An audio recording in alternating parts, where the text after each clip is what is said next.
자, 안녕하세요 학생 여러분. 자, 이번 시간 여러분들과 반사와 굴절의 법칙에 대해서 알아볼 거예요. 학습 목표예요. 그리고 그 중간에 굴절의 법칙과 파동의 성질에 대해서 잠깐 생각을 해볼 거예요. 자, 그러면 여기 보듯이 지금 우리가 목표는 반사와 굴절의 법칙이에요. 그러면 지금 먼저 반사의 법칙을 이해를 하려고 한다면은 반사는 어디에서 일어날까요? 그렇지? 빗살 자체가 이렇게 지금처럼 경계면이 다른 매질을 통과할 때예요. 그러면 지금 색깔이 검은색과 파란 색깔이 있는데 지금 여기 파란 색깔 얘는 법선이라고 하는 기준선이에요. 그리고 실제 매질의 경계는 지금 이렇게 수평으로 그려놨어요. 무슨 얘기냐면 여러분들이 이렇게 생각하면 쉬워요. 이쪽이 만약에 공기고 이쪽이 만약에 물이라고 한다면 이렇게 경계면이 있겠지? 바로 이 상황이에요. 이런 상황에 여기에서 여러분들의 지금 빛을 그냥 이렇게 그릴게요. 이렇게 입사광선이 이렇게 경계면으로 날라온다고 한다면은 이때 우리가 반사의 법칙을 알 수가 있어요. 물론 지금 상태는 실험적인 시기예요. 자, 그러면 여기서 한번 볼까요? 그러면 틀림없이 여기에서 이렇게 온 빗살은 이렇게 경계면에 도달하게 될 테고, 그렇죠? 그리고 나서 여기에서 이렇게 반사를 해서 나가게 될 거예요. 그래서 우리가 일반적으로 어떻게 부르냐면 이쪽을 우리가 입사광선이라고 해요. 광선이라고 하고 이쪽을 우리가 반사광선이라고 해요. 반사광선. 이렇게 얘기를 해요. 그랬을 때 이 현상을 실험적으로 관찰하게 되면은 입사각과 반사각은 같다라고 하는 게 반사의 법칙이에요. 입사각과 반사각은 같다라고 하는 게. 그러면 입사각과 반사각을 정해야 되겠지? 이때 어떤 걸 기준으로 정하냐면은 지금 이것처럼 매질의 경계면과 수직으로 만든 이 법선을 기준으로 각도를 정해요. 그래서 지금 말하는 각도는 이쪽이 이렇게 세타라고 하는 각도가 돼요.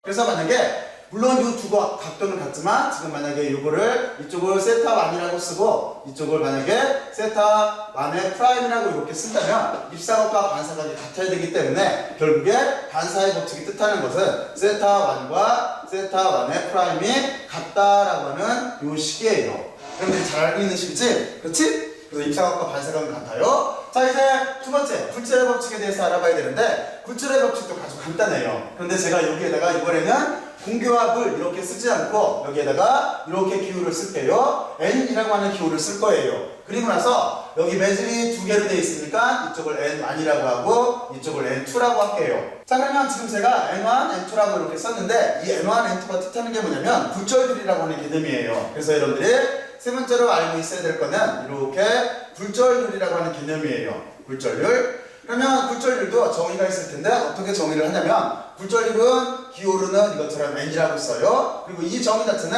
아주 간단해요. 어떻게 정의가 되냐면 진공 중에서의 빛의 속도를 매질 속에서의 빛의 속도로 나눠주면 돼요. 그러니까 어떻게 되는 거냐면 이쪽은 우리가 진공 중의 빛의 속도를 기호를 C로 써요. 그리고 매질 속에서의 빛의 속도를 그냥 이렇게 V로 쓸게요. 그러면은 지금과 같이 이렇게 굴절률을 정의할 수가 있어요. 근데 굴절률에 대해서 몇 가지를 한번 생각을 해봐야 돼요. 첫 번째 굴절률이라고 하는 자체는 얘는 단위가 있을까요? 없을까요? 맞아요. 굴절률은 단위가 없어요. 발달은 단위가 없어요. 그리고 두 번째, 우리는 어떻게 일반적으로 기준을 잡고 있냐면 진공에서의 굴절률을 일반적으로 N이라고 놔요. 진공에서의 굴절률을 일반적으로 N이라고 놓고 얘를 뭐라고 쓰냐면은 굴절률을 1이라고 놔요. 1이라고. 그렇지? 그럴 수밖에 없잖아. 이 식에서 보면은. 그리고 또 하나 바로 이렇기 때문에 항상 어떤 관계가 있냐면은 굴절률은 항상 1보다 클 수밖에 없죠. 그렇지? 이렇게 식 자체가 이렇게 되어 있기 때문에. 자, 그러면 여러분들이 이렇게 굴절률에 대한 기본적인 개념을 알아보고 나서 그러면 지금 저는 여기다 적용을 시킬 건데 어떻게 할 거냐면은 지금 매질이 N1, N2라고 했을 때 이 개념을 그대로 갖다 쓸게요. 한쪽은 공기라고 보고 한쪽은 물이라고 본다면 굴절률은 N1이 커요? N2가 커요? 그렇지? 물에서의 굴절률이 크지? 그래서 이렇게 우리가 N2 쪽으로 이렇게 써줄 거예요. 다른 말로 말하면 얘를 속도를 바꿀 수가 있는데 지금 말하면은 빛의 속도를 바꾸게 되면은 빛의 속도를 굴절률로 나눠준 거지. 그러니까 지금 이 입장에서 속도의 개념으로 본다면은 이쪽을 V1의 속도라고 보고 V2의 속도라고 본다면은 속도는 어느 쪽이 더 빠르다는 소리예요? 맞아요. 지금 이 경우에는 어떤 쪽이 빠르냐면은 지금 여기 공기 중에서 빛 속도가 더 빠르다는 소리예요. 자, 그리고 나서 우리는 굴절의 법칙을 논하려고 하면은 이제 광선을 다시 생각을 해봐야 돼요. 그래서 아까 여기서 했던 거하고 똑같은 개념을 쓸게요. 일단은 입사광선이 이렇게 들어오게 될 거야.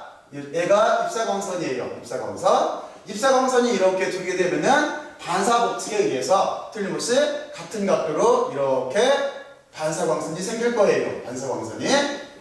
그리고 나서 여기에서 보면은 지금 여기 물이기 때문에 그냥 굴절광선이 안쪽으로 뚫고 들어가겠지?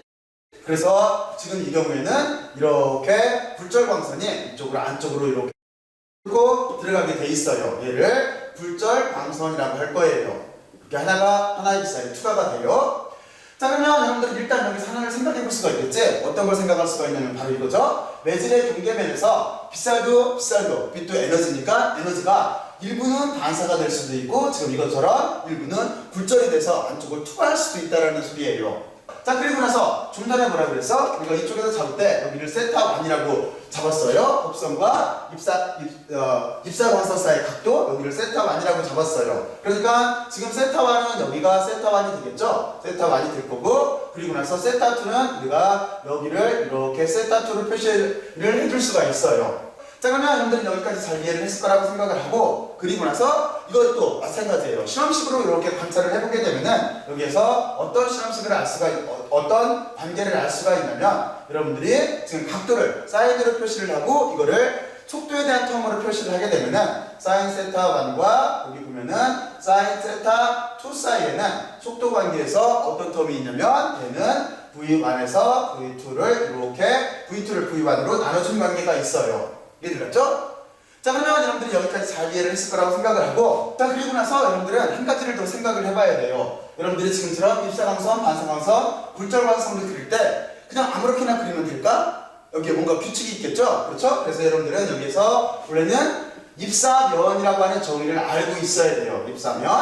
입사면이라고 하는 정의는 어떻게 되는 거냐면 광선은 어떻게 그려야 되냐면 지금 이것처럼 입사광선과 반사광선과 굴절광선을 다 포함하는 면으로 그려야 돼요. 그리고 또 하나 여기 법선까지 포함해서 그래서 지금은 입사면이라고 하는 자체가 어떻게 되냐면 이 칠판면이 돼요. 이 칠판 여기 하얀색깔 칠판면이 입사면인데 여기에는 입사광선과 법선과 반사광선과 굴절광선이 다 하나로 포함되어 있지. 바로 이 상태에서 우리가 세타1과 세타2라고 하는 각도를 뜻하고 있는 거예요. 이 점을 하나 생각을 하고 있어야 돼요. 그래서 여러분들은 입사면의 정의를 알고 각도를 정해줘야 돼요. 자, 그러면 여러분들이 여기까지 잘 이해를 했을 거라고 생각을 하고 자, 이제 요 식자체를 우리가 스네라 법칙 쪽으로 확대를 시킬 건데 요 확대를 시키려고 한다면은 파동의 성질이라고 하는 거를 잠깐 생각을 해봐야 돼요. 그래서 여기 네 번째 파동의 성질을 잠깐 생각을 해볼게요. 자, 그러면 파동의 성질은 여러분들이 어떻게 생각하면 쉽냐면 바로 이거예요. 아까 뭐라고 그랬어? 지금 이것처럼 매질이 다른 매질로 빛이 입사를 하게 되면은 이것처럼 속도가 바뀐다고 그랬죠? 그렇죠? 그래서 이번은 그림을 어떻게 그릴 거냐면 지금 아까는 공기와 물처럼 경계면을 수평으로 놨는데 이번에는 이해를 하기 쉽게 위해서 경계면을 이렇게 세로축으로 놓을게요. 그리고 나서 이쪽을 매질 1이라고 하고 이쪽을 만약에 매질 2라고 할게요. 여기를 2라고 할게요. 자, 그러면 여러분들이 좀 전에 어떤 걸 알았냐면은 굴절률이 다른 매질로 들어오게 되면은 속도가 바뀐다라고 하는 거를 여기다 그림으로 그리면은 이렇게 그릴 수가 있어요. 만약에 지금 매질을 이쪽을 1, 이쪽을 2라고 이렇게 쓸게요. 그리고 나서 만약에 매질 2가 만약에 굴절률이 더 커요. 크다고 한다면 지금 어떻게 되겠어? 파동은 틀림없이 이렇게 올 때 어떤 현상이 있어야 되냐면 속도가 줄어들어야 되죠. 그렇죠? 속도가 감소를 해야 돼요. 왜 감소를 해야 되냐면 굴절이 이렇게 나면 속도를 감소를 해야 되냐면 틀림없이 식자체는 바로 이 식에서 이렇게 될 거야. 얘를 속도에 대한 텀으로 바꾸게 되면은 여기 매질 1에서의 속도라고 하는 자체는 우리가 여기를 1이라고 쓸게요. 얘는 틀림없이 굴절률을 이렇게 빛속도로 나누게 될 거예요. 그리고 나서 이쪽 속도를 쓰게 되면은 두 번째 매질 여기를 쓰게 되면은 얘는 N2로 C를 나누게 될 거야. 근데 광속도라고 하는 자체는 불변이에요. 불변인데 굴절률로 이렇게 나눠주게 되면은 굴절률이 더 큰 쪽에서 속도가 줄 수밖에 없어요. 자, 그리고 나서 이걸 또 하나 실험적으로 파장을 관찰해서 그려보게 되면은 바로 이런 식 관계가 돼요. 이쪽에서 파장이 이렇게 오다가 여기에서 이렇게 파장이 감소하는 이런 식으로 우리가 그림으로 기하학적으로 그릴 수가 있어요. 실험적으로 관찰할 수가 있어요. 자, 그러면 여러분들은 여기서 한 가지 이제 의미 부여를 해봐야 되겠지? 어떤 걸 생각을 해봐야 되냐면 파동이라고 하는 자체는 파장과 진동수가 있어야 되죠. 그렇죠? 왜냐면은 우리가 빛의 속도를 논할 때, 빛의 속도를 이렇게 논할 때 우리는 진동수와 파장 사이의 관계로 이렇게 논하게 돼 있어요. 그렇죠? 그러면 지금 이 경우에 여러분들이 생각해 보면은 첫 번째, 바로 이런 경우에 첫 번째 파장이라고 하는 자체. 파장은 지금 기호로 이렇게 람다를 쓰고 있어요. 파장은 지금 이 경우에 파장은 변했어요, 안 변했어요? 그치? 파장은 바뀌었지? 우리가 두드러 딱 봐도 파장은 이쪽이 길고 이쪽은 짧아졌어요. 그래서 파장은 변해요. 무슨 얘기냐면 파장은 매질이 다른 물체를 통과하게 되면 파장은 변하게 돼 있어요. 근데 두 번째는 진동수를 생각을 해봐야 돼요. 진동수는 변할까요? 안 변할까요? 진동수 지금 위에 있는 식에서 보면은 진동수는 F예요. F인데 진동수는 변할까 안 변할까? 얘는 변하지 않아요. 변하지 않아요. 왜 안 변할까요? 여러분들이 왜 안 변하나 하는 거를 예를 들어서 설명할 수가 있어야 돼요. 왜냐면은 그거는 아주 간단해요. 생각해보면은 만약에 진동수가 바뀐다는 얘기는 이거예요. 두 파장이 이렇게 여기가 매질의 경계면이라고 봐요. 그리고 제가 이쪽이 파장이에요. 이쪽도 파장이에요. 그런데 얘가 파장이 이 경계면까지 와가지고 이쪽으로 안으로 들어갈 때 만약에 진동수가 바뀐다는 거는 바로 이 현상이에요. 이쪽은 진동수가 이 정도로 속도로 흔들려. 그런데 여기는 이렇게 빨리 흔들려. 그러면 얘가 내려가는 동안 얘가 올라갈 수도 있겠지? 그러면 어떻게 됐어? 파장은 경계면에서 서로 연결이 돼 있어야 되는데 그런데 얘가 내려가고 올라가 버리면 파장이 끊어져요. 바로 이것처럼 파동은 연속적이어야 되는 매질을 통과할 때 연속적이어야 되는데 진동수가 다르면 연속성이 유배가 돼요. 그렇기 때문에 여기 파장은 진동수는 변하지 않아요. 파장은 매질이 다른 데를 통과할 때 변해도 진동수는 매질이 다를 때 변하지가 않아요. 이유는 여러분들이 그냥 간단하게만 쓸게요. 이유는 파동이 연속적이어야 돼요. 그냥 연속성이라고 이렇게 쓸게요. 연속성이 있어야 돼요. 다른 매질을 통과할 때 연속적이어야 돼요. 자, 그러면 여러분들이 이 조건 내에서 지금까지 이렇게 조건 내에서 자, 여기에 있는 식을 잠깐 전개를 시켜보죠. 자, 그러면 우리는 이쪽 매질을 통과할 때 속도를 지금 어떻게 쓸 수가 있어? 바로 어떻게 쓸 수가 있어? 이 식에서 속도라고 하는 자체는 지금 여기 매질1을 통과를 할 때는 얘는 이렇게 쓸 수가 있겠지? 매질1에서의 속도는 진동수는 안 변했다고 했으니까 불변일 테고 그리고 나서 이쪽 파장은 바뀌었어요. 그래서 이 안에 파장으로 이렇게 쓸게요. 그리고 나서 이쪽에서는 어떻게 되겠어? 이쪽에서의 매질에서의 속도는 어떻게 되냐면 진동수는 안 변한다고 했으니까 똑같이 F일 테고 파장은 바뀌었어. 이거를 이쪽 기호하고 맞춰서 2라고 이렇게 쓸게요. 자, 그래 놓고 나서 얘를 간단하게 만들기 위해서 얘로 이쪽을 나눠줄게요. 그러면은 우리는 지금 진동수는 안 변하니까 진동수는 이렇게 지워질 테고 얘를 이렇게 파장 2로 여기에 있는 위에 있는 값을 이렇게 나눠주면 될 거예요. 여기까지 갔지? 자, 그러면은 이제 이거는 진동수는 안 변한다고 했으니까 우리는 속도에 대한 경우로 쓸 수가 있는데 속도라고 하는 자체도 이렇게 나눠주면은 이렇게 매질 두 번째에서 속도에서 매질 2에서의 속도를 매질 첫 번째의 속도로 이렇게 나눠주면 될 거예요. 그런데 우리는 이 식을 약간 다시 바꿔서 쓸 수도 있어요. 어떻게 바꿔서 쓸 수가 있냐면 지금 아까 말했지? 바로 여기 굴절비라고 하는 정의에 의해서 속도라고 하는 자체를 이 두 식으로 바꿔서 써도 상관이 없어요. 자, 그러면 이렇게 해놓고 나서 이 식으로 여기를 바꿀게요. 그러면은 얘는 어떻게 되는 거냐면 얘는 V1은 이렇게 비속도가 있을 테고 비속도는 절대 속도예요. 그리고 여기는 N1이 있을 테고 불변이에요. 비속도는. 그리고 이쪽은 C가 있을 테고 이렇게 N2가 있는 걸로 이렇게 표현이 될 거예요. 자, 그러면 여기에서 비속도는 서로 지워질 테니까 어떻게 되겠어? 여기는 이렇게 굴절률 N1으로 N2를 나눠준 걸로 이렇게 될 거예요.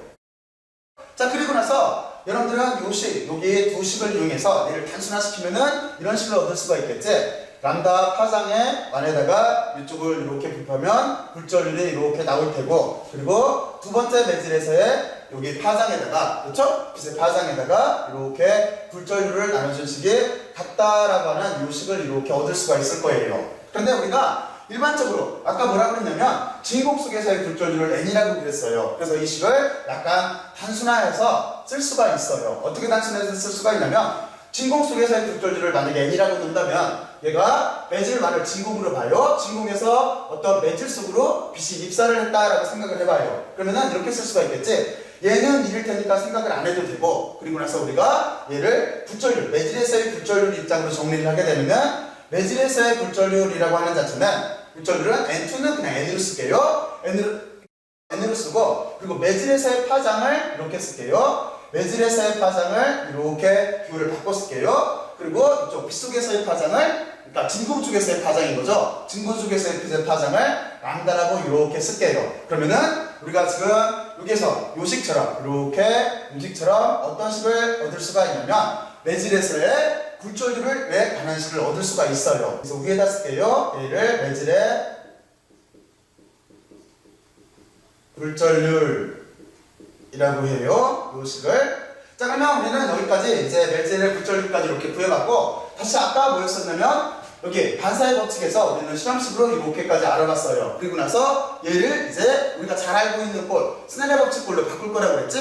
자, 그러면 여기서부터 여기 우리가 계산한 여기 있는 식들을 이용해서 이쪽을 스넬의 법칙으로 한번 바꿔보죠. 그러면 여러분들은 여기서 눈에 보이지? 이쪽에 보면은 속도에 대한 비율이에요. 속도에 대한 비율이 여기 들어가 있어요. 그거를 우리가 뭐를 쓸 수 있어? 굴절률을 쓸 수 있지? 자, 그러면 이 식을 우리는 이렇게 바꿔 쓸 수가 있죠. 어떻게 바꿔 쓸 수가 있냐면 여기가 굴절률이니까 지금 여기는 속도가 1이고 2니까 얘를 이렇게 바꾸게 되면은 요 값이 이렇게 바뀌겠지? 그러면 요 값 자체는 다시 어떻게 쓸 수가 있어요? 얘는 뭐하고 같을 수밖에 없냐면 여기 있는 식을 쓰게 되면은 얘는 N2를 N1으로 이렇게 나눠준 값으로 쓸 수가 있을 거예요. 그렇죠? 그러면은 얘를 다시 이렇게 곱해주면은 우리가 알고 있는 스넬의 법칙을 얻을 수가 있어요. 스넬의 법칙이라고 하는 자체는 그래서 어떤 꼴이 되냐면 이렇게 N1의 sin 세타 1, 세타 1이라고 하는 자체는 N2 굴절률에다가 이렇게 sin 세타 2라고 이렇게 곱한 값을 얻을 수가 있어요. 그리고 이거를 스넬의 법칙이라고 해요. 스넬의 법칙. 자, 그러면 여러분들이 여기까지 반사의 법칙과 굴절의 법칙 그리고 이 스넬의 법칙까지 이렇게 알아봤어요. 자, 그러면 여러분들은 여기까지 잘 이해를 했을 거라고 생각을 하고 지금부터 간단하게 정리만 할게요. 먼저 우리는 반사의 법칙을 알아봤어요. 반사의 법칙은 입사각과 반사각이 같다라고 하는 거예요. 그런데 그때 각도는 법선을 기준으로 하는 각도예요. 그리고 두 번째 우리는 굴절의 법칙을 알아봤어요. 굴절의 법칙을 알아보기 위해서는 실제적으로 보면은 먼저 입사면의 각도를 그려야 되기 때문에 입사면을 먼저 정의를 해야 돼요. 입사면이라고 하는 자체는 뭐냐면 법선과 여기 입사광선, 반사광선, 굴절각도를 한 번에 다 포함하는 면이에요. 그러니까 여러분들은 간단하게 생각했을 때 여기 있는 하얀 색깔 칠판면이 입사면이에요. 여기에서 우리는 이렇게 법선과 이루는 입사광선의 각도를 세타 1이라고 정했고, 그리고 또 하나 이렇게 안쪽으로 휘어져 들어가는 광선을 굴절광선이라고 정하고 이 법선 사이의 각도를 세타 2라고 정했어요. 자, 그래서 이걸 가지고 우리는 어떤 걸 알아봤어? 지금 이것처럼 굴절률과 각도 사이의 관계인 스넬의 법칙에 대해서 이렇게 정의를 해봤어요.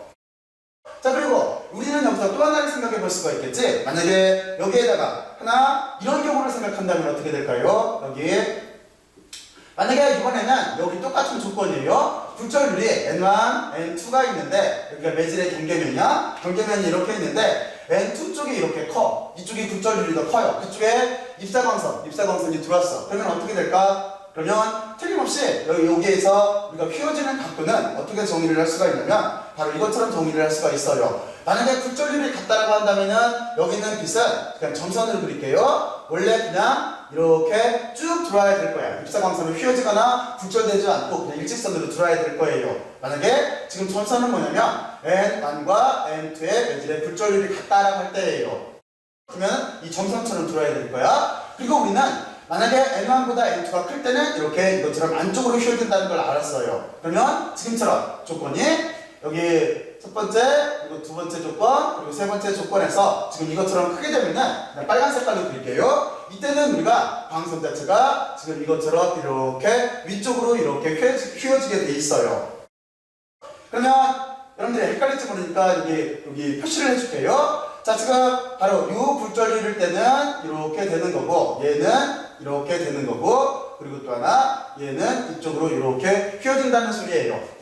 자, 그리고 우리는 파동의 성질을 알아봤어요. 그때 굴절률이라고 하는 개념이 들어가는데, 굴절률이라고 하는 자체는 이것처럼 진공 속에서의 빛의 속도를 매질에서의 빛의 속도로 나눠준 값이에요. 그리고 여기서 제일 핵심은 뭐냐면은 지금 우리가 이 그림을 이해를 하면 돼요. 매질 1에서 매질 2로 파동 자체가 입사를 할 때 파장은 변해요. 파장은 여기 의미를 꼭 이해를 하고 있어야 돼요. 파장은 우리가 그림에서 그려본 것처럼 속도가 달라지기 때문에 파장은 변하는데 그런데 진동수는 변하지 않아요. 진동수가 변하면은 파장은 서로 끊어져야 돼요. 그렇죠? 끊어져야 돼요. 또는 앞에 면에 가서 파장이 못 통과를 하고 대내 앞쪽에 쌓여야 돼요. 하여튼 이런 식 문제가 있기 때문에 진동수는 절대로 변하지 않아요. 바로 이걸 이용해서 우리는 여기를 파장과 굴절률에 관한 식으로 이렇게 정의를 했어요. 그래서 매질에 대해서 굴절률을 정의를 했는데 매질에 대해서의 굴절률이라고 하는 자체는 지금 이것처럼 진공 속에서의 파장, 빛의 파장을 매질 속에서의 빛의 파장으로 나눠준 거로 정의를 했어요. 그리고 이 관념을 이용해서 스네레 법칙, 우리가 잘 알고 있는 스네레 법칙을 이도를 했어요. 자, 그러면 여러분들이 여기까지 열심히들 들어주셔서 고마워요. 고맙고 이제 심화학습을 생각을 해봐야 되는데 심화학습은 여러분들이 어떤 생각을 해봐야 되냐면 바로 이거예요. 지금은 제가 이 논리를 필 때 시험 상황을 바탕으로 설명을 했어요. 그렇죠? 근데 실제는 얘를 반사의 법칙과 굴절의 법칙을 증명할 수가 있어요. 증명을 뭘 가지고 할 수가 있냐면 이것도 여러분들이 잘 아는 거예요. 호이겐스 원리를 가지고 여러분들이 증명할 수가 있어요. 이렇게 호이겐스 원리를 가지고 반사와 굴절의 법칙을 증명할 수가 있어요. 그래서 여러분들이 여기에 대해서 한번 각자 생각들을 한번 해보세요. 자, 그러면 수고들 많이 해줬고 열심히들 들어주셔서 고마워요. 수고들 많이 했어요.